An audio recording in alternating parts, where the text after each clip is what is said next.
Hello and welcome to the Wicked Edition, Maze. Thank you for joining us for yet another classic episode of the show. I'm your host, Dr. Kingori, na leo tuko na show nzito kama kawaida, and today I mean that in the most literal form. We can't avoid to start this episode with the story of the Ugandan weightlifter who disappeared in Japan because he did not want to go back to Uganda. Report made by Japan Times indicates that a man believed to be the Ugandan athlete who disappeared last week from his team's training camp in Japan has been spotted on a surveillance camera at a local train station. According to a police source, the Ugandan weightlifter was captured by CCTV cameras at the Nagoya station, about 200 kilometers from where he'd been staying. He's said to have purchased a ticket to Nagoya on Friday morning. The Ugandan had a mobile phone, but his passport was kept by the Ugandan team, which arrived in Japan on June the 19th. Well, word is that he went hiding because he wanted to remain in Japan because life is too hard in Uganda. First, this is an Olympic weightlifter. Before I tell you what's on my mind, I think it's important that I show you a snippet of what it takes to be a weightlifter. Acha hata nisiende mbali, I think this clip of Mr. Odongo aka Ugaliman can show you what people go through in weightlifting. Let's go. Up and down. Move. Move. Good. Move. Up. Move. Good. Move. Good. 3. Let's go 4. Power, power, power, power. Your call. 5. Move. Let's go down. 6. I need 10. Correct. Give me 7. Right, you can do that. Move. Hakuna kitu inanibamba kwa hiyo video kuliko nikiimagine vile Mr. Odongo amelemea mwanafunzi na pressure, lakini yeye ukimpata akipiga tizi. Push. Wakati ni mtu mwingine anafanya ni push. And down. Move. Move. Tani yako ikifika ni push. Now, huyo ni weightlifter wa kienyeji. This is not even Mr. Mukuru Kwanjenga. Not to trivialize what training is all about. Anyone who has ever been to a gym for fitness knows the kind of suffering you can go through. I once recorded my friend YY suffering from body weight training.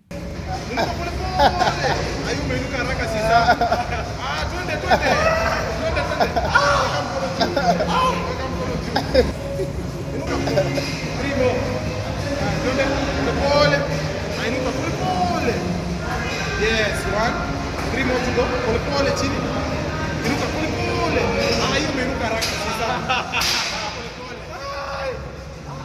I'd like to inform you that he's okay, but he fainted shortly after that. Now, this gentleman, Ujama hapa, he went through worse to qualify for the World Olympics, but he cannot stand the pain of being a Ugandan. Kwani how painful is it to be a Ugandan?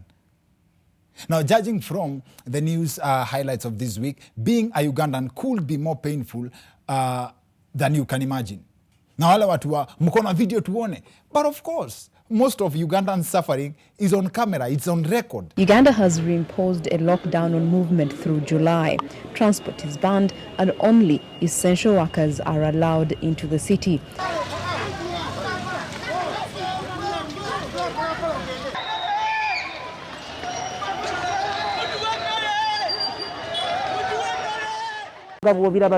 We are selling rotten produce, all the bananas, as you can see. We don't have buyers. Lydia Nambugo walked more than 5 kilometers to withdraw money from her savings to feed her family, but the bank office was closed. As my kids were being taken to school, they were subjected to horrendous... Officers, I've committed no offense. Yeah, I take that back. If you ask to choose between that kind of suffering na suffering ya gym na weightlifting any day. But then again, there are pains that we have in common. Kama kugongwa. Take, for example, the story that at least 800 Ugandans have been injected with water, believing that it was a vaccine against COVID-19. Depending on how you interpret that, that's pain that we share.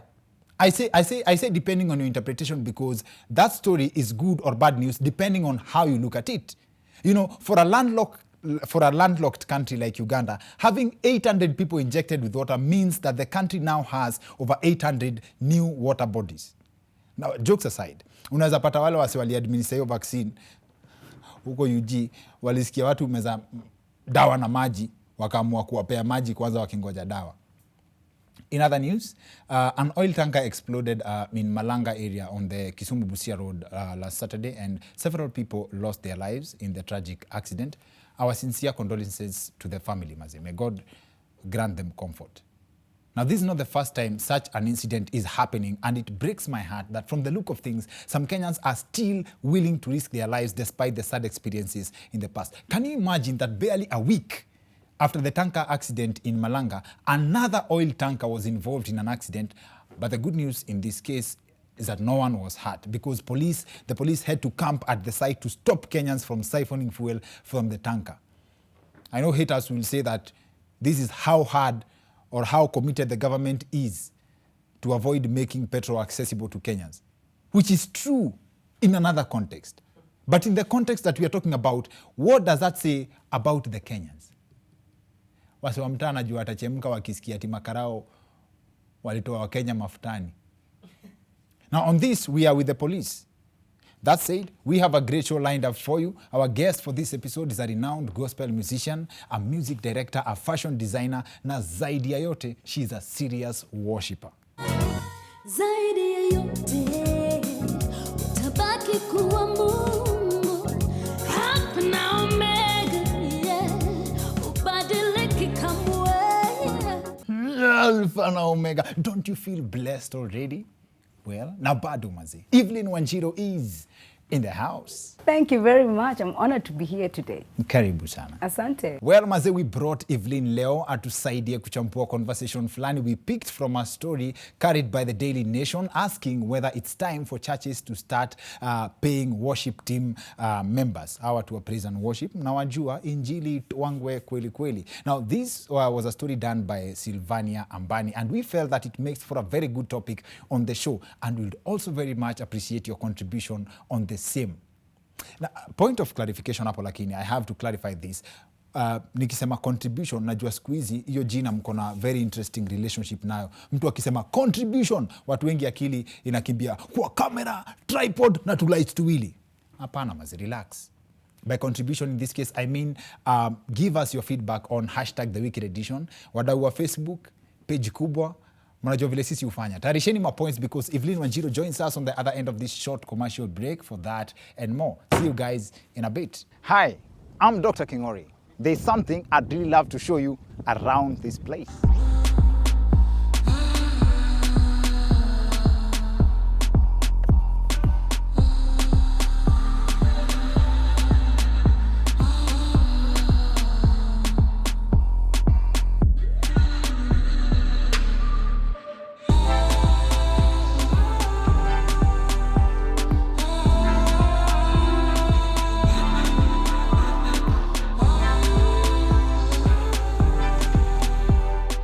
Calling this your home with from as low as 4.5 million Kenya shillings. I don't even need to mention it. For more information about this property, please visit www.ambavillasmalindi.com or use the contact details on your screen or click the link in the description below.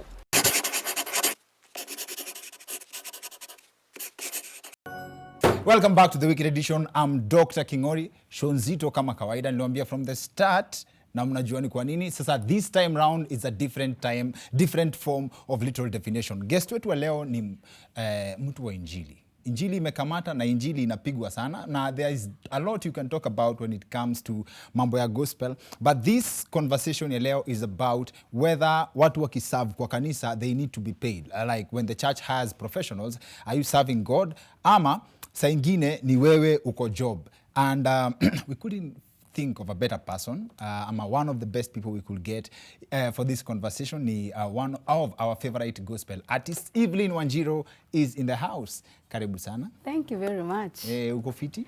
Niko tensed. Hapana, usiwai tense. Sababu nasikia hii topic ni very trendy saizi. Yeah, so I am like, what? Sijui ni nini na come up. Usiwai tense. Hatutaongelea kitu hujai kutana nayo. Alafu kama wewe ni mtumishi wa Mungu, the Lord does not give you a challenge that you cannot handle. Thank you. Are you a pastor? I wish. Nilifurahi sana. Kwanza vile to get as a worship leader.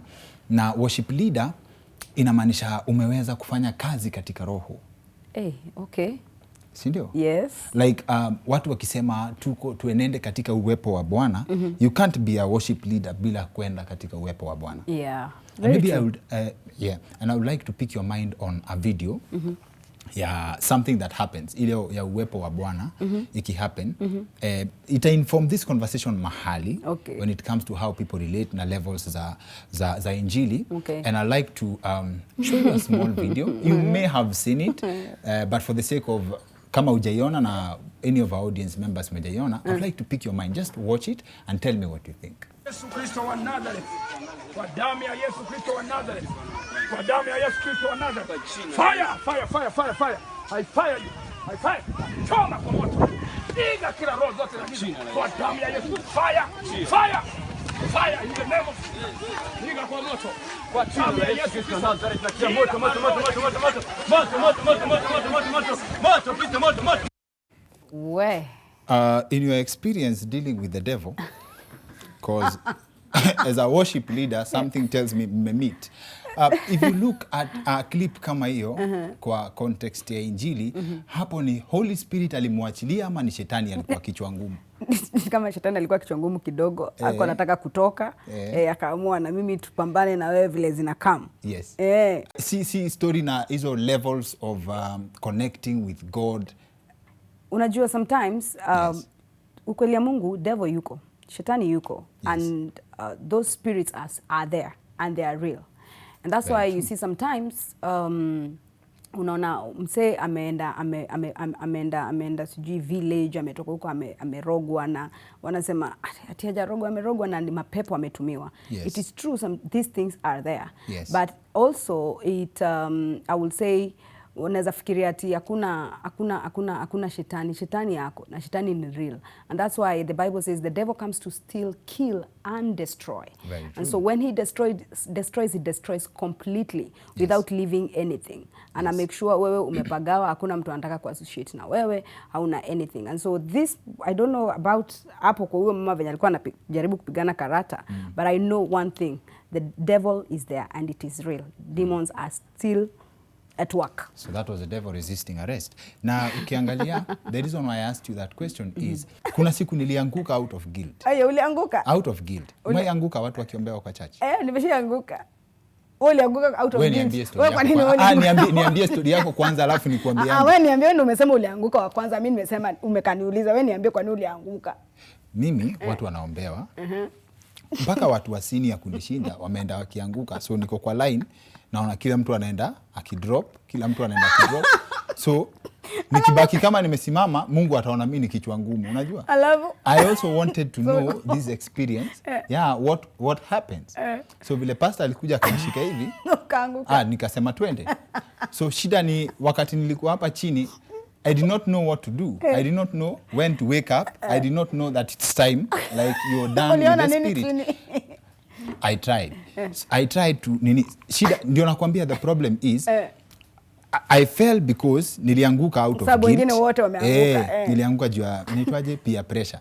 Alafu nikiwa hapa chini sasa tena najiambia maze nadanganya God that nimeanguka. Nikaanza kusikia guilty. Nikaanza kufeel guilty. So nakaa najiuliza, hiyo tena itakuja kwa levels of spiritualism. That was a long time ago. Hiyo ni kitambo sana. Sasa hizo ukiekelewa mkono utaanguka? Kuekelewa mikono? Fire ikikuja? Nisaidie tafadhali hapo kwa fire. That's why nilikuuliza. Unajua wewe uko on a different level. I believe this is where we can give the example of a different level. So wewe umeinteract na fire. Umeinteract na fire mingi. What is it? In your experience. Mimi niko na yangu. Of course nime experience God differently. What is your experience? It's the Spirit of God that is working in you. And it's actually personal experience with God. And when, I don't know if, kwa kesi yako sasa unaona kama wewe umesema ulianguka kwa sababu umekuwa na peer pressure, watu wengine wote wameanguka. And so kila mtu ako different. You have to be real with yourself and real with God. Hakunanga pretense kwa God, because he knows from inside out. He knows from the end to the beginning and from the beginning to the end. So there is nothing you can shock him. Ashtukangi. Ukimdanganya unaanguka ati roho yake imekuangusha, anajua. Na ukianguka kwa sababu roho yake imekuangusha chini, Roho Mtakatifu, he still knows and he works in you. And so it's a personal experience. Thank so you. Someone cannot even describe it. Thank you. Yeah. Now I like it's it the thing when you of a say, spirit. You can't even describe it. I like it when you say that, because when it comes to being spiritual, ukienda, just by going inamaanisha umejipeleka. Niteremkie roho, unajua? Roho kuteremkia. So umesema could we draw the line ya first si ati roho ubagua based on what you've come to do in the church. Roho ikiona uko na kamera, hakuna haja roho akuweke kwa deni ya 100,000. Si ndio? Uanguke na kamera ya wenyewe. Alafu anze kuambia ukatae kwenda kanisa, si ndio? So roho pia anaangalia. Roho, kwa hivyo roho aendangi kwa cameras. Roho yangu mtu ako na kamera, mtu amevaa kitu compact, kazi inafanya. Unajua unafaa uulize pastor. Kwa sababu mimi sasa mimi naimbanga. Uko when you worship leader. When you worship leader. Kwa hivyo nikisema fire wanaanguka wote. But let me tell you, there are people even on cameras. They worship on kwa camera. There are musicians while they are singing and playing, they worship while they are playing. There are camera people I've seen kneeling down and just they let the camera keep on going while they are praying, because it's when you feel this is my word. There's a season unaweza sikia pastor amesema, time unasikia pastor anasema there's someone who needs God to come through for them for a breakthrough, and they are trusting God for ABCD. And probably that someone behind the camera is exact person that God is speaking to. They will just kneel down there. I have seen some of them. I've seen cameramen leaving what they're doing, putting the camera hapa na anapiga magoti. So and that's why I just said it's a personal experience with God. As in, I don't know, I don't think I'm a cynic, because I believe and I profess minimum experience blessing ya God differently. But I don't know kama hapo ndio naweza taka kuona mtu wa kamera ameanguka chini na anatoka na tripod anaenda. Hiyo hapo sijawahi ona hiyo ya kuanguka na tripod na kamera. Sijui kutakuwa aje hapo. Ni natural ati unaacha kamera ikiroll uende uangukie huko. That's pretty much separation of issues. Na hata si kuanguka, probably they'll kneel down. My God, sijui hiyo ndaiweka aje, na kweli sijaiona. I read an article, ilikuwa imebebwa na Daily Nation, about whether the church should pay creatives na praise and worship teams. So kulikuwa na setting ya ati kitambo, in the traditional church setting, anyone who could sing alikuwa anaitwa. It did not matter kama uko na sauti ya kuimba ama hauna, bora tu uko na time. You can go sing for the Lord. Okay. The Lord does not judge. So inamaanisha tuseme kama hiyo time there had to be something about you, tuseme kama ukwe no sai. Okay, kitambo traditional setting anyone could sing. Sai the church is hiring professionals. So I'll be very interested, and I believe our viewers pia wanaweza penda kuwa interested kujua why you separate service na hiyo inaitwaje kazi yes. And work. Yeah, I would say there's a very thin line between being a professional and serving God in church, which both of them are very good. Our God is a God of excellence. Na apendi mediocrity. That is one thing I believe. When he created all of us, ali to create in his own image, and he said, this is good. Hakutupatia plan B ya venye tu structure venye tunaka. Meaning wanasema ukiangalia God, ujiangalie you are looking the same. And so when it comes to work ya God, when you're giving him, give him your very best, your excellence. What is excellence? Excellence is when you go and work and know and rehearse and give your best in music. Uwezi letea God kitu half-baked. Yes. Kuna watu wenye wanajua kuimba. Inaitwa skill. Ako skilled, anajua kuimba, anajua kuproject, anajua kulead service. Na kuna mwenye anasema mimi nimeitwa. Akikuja ashike microphone, ndio tutaimba, but kuna difference ya mtu mwenye amesomea music na mwenye ako talented. When you come to church and you want to be paid, I am very cautious about this because I understand it's something that has been trending. And so what I'm saying is not me. I am actually responding to what is going on in our nation right now. It is good to honor. It is actually good to honor or give give appreciation for what someone is doing. Just the same way venye una appreciate watchman pale kwa gate. Just the same way una appreciate mtu mwenye anaosha kanisani. Yeah? Just the same way una appreciate doctor analipwa. Hakuna difference ya musician mwenye anaimba. If God has called you to come and serve, come and serve. Hiyo ni wewe umejiambia. Ukiona Kenya anafanya ni vizuri, then give or bless that person, not asking. For me, in my church, I'll give an example of me. In my church, I'm not paid to go and serve. I serve there. Okay. But when you call Evelyn Wanjiru to come and live where I serve every day, to come and serve in a different church, yes, an invitation, I believe when you're calling me, you had already put everything together. And it's okay to just appreciate or, you know, honor this person, because Dr. Kingori, truth be told, this person akona familia, this person akona bills za kulipa, this person akona life outside church. True or false? True or false? True, very true. Yes. So the way you appreciate them, it can take them a step ahead. Okay. This person akona mziki anafaa kurecord kwa studio. So when you call Evelyn Wanjiru, I need to go to the studio and record, and my songs out there become a blessing to you. How did I pay the studio? How did I pay my videos? How am I ensuring that my work is out there and I've marketed it out well? Because nowadays you pay for your music to rotate on social media. Yes. Yeah? Okay. So I have to pay some bills, and it is good to honor a gift.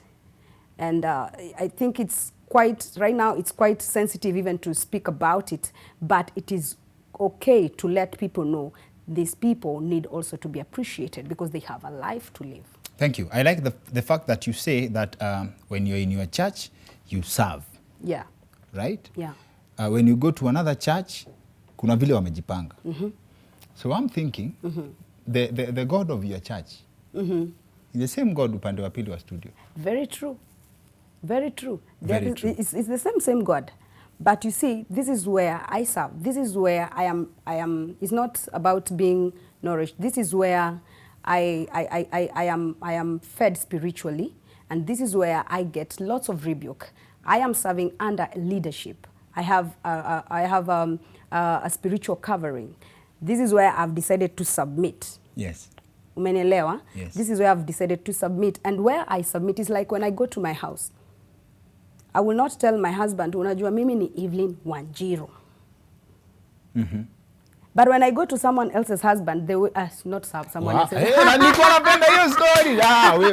No, not someone. When I go to someone else's house, yes, the way they will handle me, that home, they will handle me because I'm a guest. And they are receiving Evelyn Wanjiru in their home. But in my house, I cannot come with terms and conditions. My celebrity status inaachiwa pale kwa gate. Wow. Thank you. Umeiweka poa sana, and I trust that you have represented the industry vizuri sana as a member of the subject of this show, yeah, as a creative in the church. I believe umerepresent vizuri sana, yeah, and probably maybe, I don't know, this is how I think sometimes.